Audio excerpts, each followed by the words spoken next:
জান্নাতীদের বৈশিষ্ট্য আছে আপনার এখানে আমি লিখে আনছি 5টা। কয়টা বলেন তো? 5টা জান্নাতীদের বৈশিষ্ট্য। যদি এই 5টা বৈশিষ্ট্য আমার আপনার মধ্যে থাকে, বুঝতে হবে ওই ব্যক্তি জান্নাতি। 1 নম্বর, জান্নাতি ব্যক্তির বৈশিষ্ট্যের মধ্যে যারা ঈমান, আমি এই একটা কথা বলছিলাম আগামী জুমায়, যে একটা বিষয় আলোচনা করেছিলাম, ঈমান হতে হবে, ঈমান আনতে হবে সমস্ত বিষয়ের উপরে ঈমান আনা লাগবে। কিছু আনলাম না, এটা মানলে আপনি কাফের হয়ে যাবেন। কি হয়ে যাবে? সমস্ত বিষয়ের উপরে ঈমান আনতে হবে। ঈমানটা কেমন? আমরা মুখে বললাম, অন্তরে করলাম, সেটা বাস্তবায়ন করলাম, ওটার নামে কি বলা হয়? ঈমান বলা হয়। শুধু স্বীকার করলাম যে সমস্ত সবকিছু বিশ্বাস করলাম, ঈমানদার নাকি? ও ঈমানদার নয়, ও তো আপনি শুধু সাময়িক বিশ্বাস করেছেন। 2 নম্বর, জান্নাতি ব্যক্তির যে আলামত, নেক আমল করবে তারা, যারা সৎকর্ম করবে, যেমন নামাজ, রোজা, যাকাত, মানুষের সাহায্য করা, মসজিদে দান করা। আমরা এই দানটাকে ভুলে গেছি, যাইনি?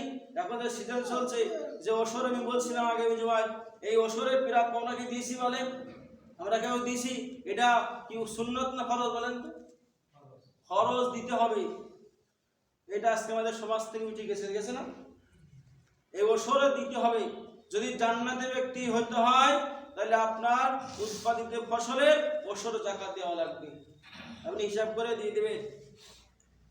এবং 3 নম্বর, ধৈর্যশীল হতে হবে। কি হতে হবে? ধৈর্যশীল এবং কৃতজ্ঞতাপূর্ণ হতে হবে।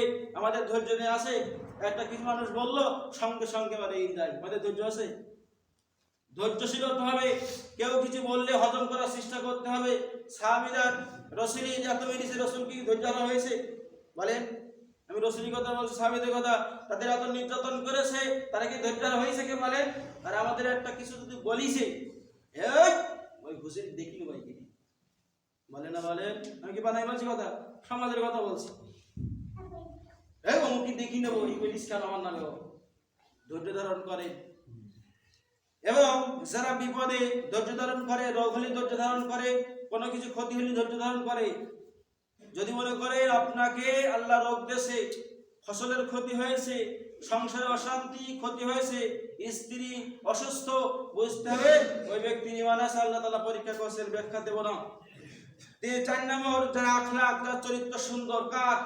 যার আখলাক, তার চরিত্র সুন্দর, কথা সুন্দর, তার আচরণ ভালো, সমস্ত সব দিক থেকে তার ভালো। আখলাক, চরিত্র, আল্লাহ তাআলা মিজানের পাল্লায় খুলকুন, যার চরিত্র পাওয়া হবে, তার চরিত্র ওজন দেওয়া হবে।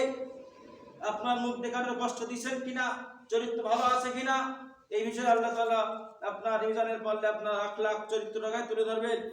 এবং 5 শেষ, আল্লাহর পথে জীবন যাপন করা। আল্লাহর পথে, কার পথে?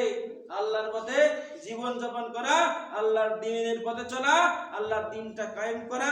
আল্লাহর পথ ব্যতীত অন্য পথে জীবন যাপন করলে ওই ব্যক্তি জাহান্নামে চলে যাবে। এই হচ্ছে জান্নাতি ব্যক্তির 5টা বৈশিষ্ট্য বললাম।